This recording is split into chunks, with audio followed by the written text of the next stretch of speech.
Greetings, it's Adam with Irata Non Grata, and if you are into the Atari 2600, collecting for it, or played it, owned one at some point in history, then chances are this type of cartridge shape might be familiar to you, and that's what today's news has to deal with, as you probably already noticed from the headline to this video, is that Atari announces acquisition of M Network Atari 2600 titles and related trademarks. And so those particular cartridges from M Network, which was a division of Mattel Toys, same ones who own Barbie and the like, that's is what their cartridges looked like.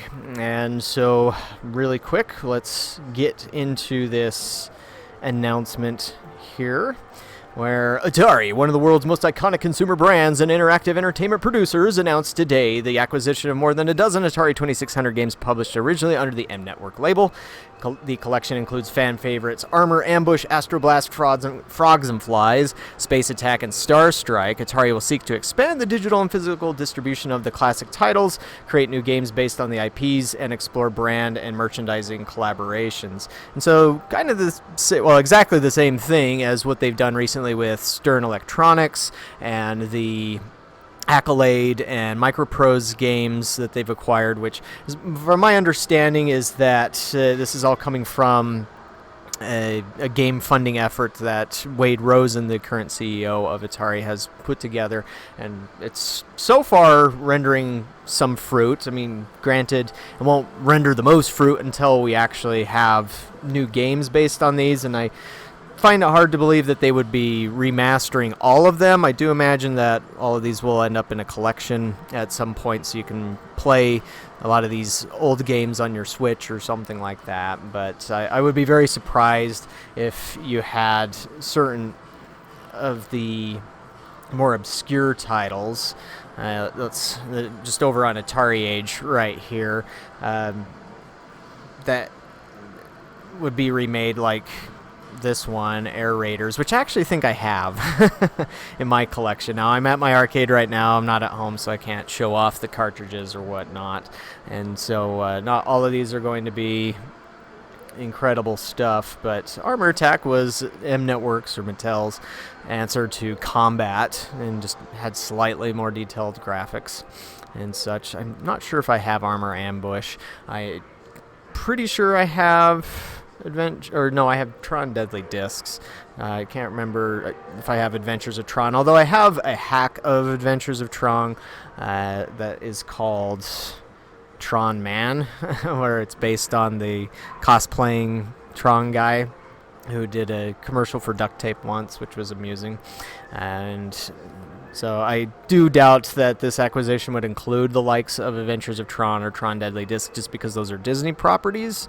And even though Atari's been able to get the money to fund these efforts, they don't have enough money to license out Disney licenses like that yet. But who knows, if this is all successful, perhaps they will before too long.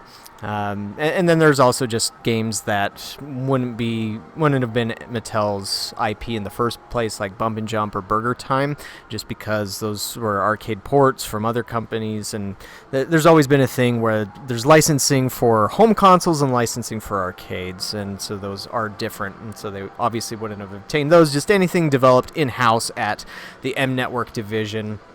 Dark Cavern is one that I have, and not the most exciting game that was ever created, but could probably do some interesting things with it, expand on it, and that, of course, is the case with, I think, all of these. I also might have Frogs and Flies, although I don't really remember playing that one very much, and I wonder if they also obtained any of the prototype stuff, but probably not. Another one of those, or a few other ones that wouldn't be included in this deal would be like He-Man, or Lock and Chase, probably not Kool-Aid Man, Rocky and Bullwinkle, and but you might have Super Challenge Baseball and Football, and so I don't know how those stack up to the rest of it. I don't remember Star Strike. Okay, I Can't remember if I owned this one or if it was at a friend's house, but I want to say I've seen this sort of thing before. Of course, it was probably from a different game too. But yeah, so more games for under the Atari label. These ones, I don't know if they really ever had some cool artwork to them. Let's check out Dark Cavern.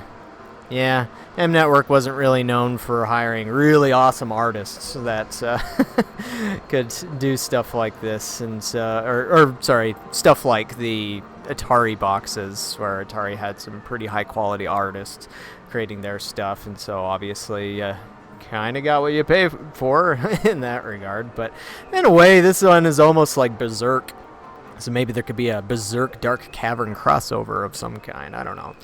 But yeah, what do you think about these acquisitions? What are you really hoping to see out of these remakes? Which one of the remakes do you want to see more than any other? Let me know in the comments below. And, well, I guess I'll be back before too long in case there's another announcement here in a couple of weeks of Atari obtaining even more IP stuff. But thanks for watching. We'll catch you on the next video.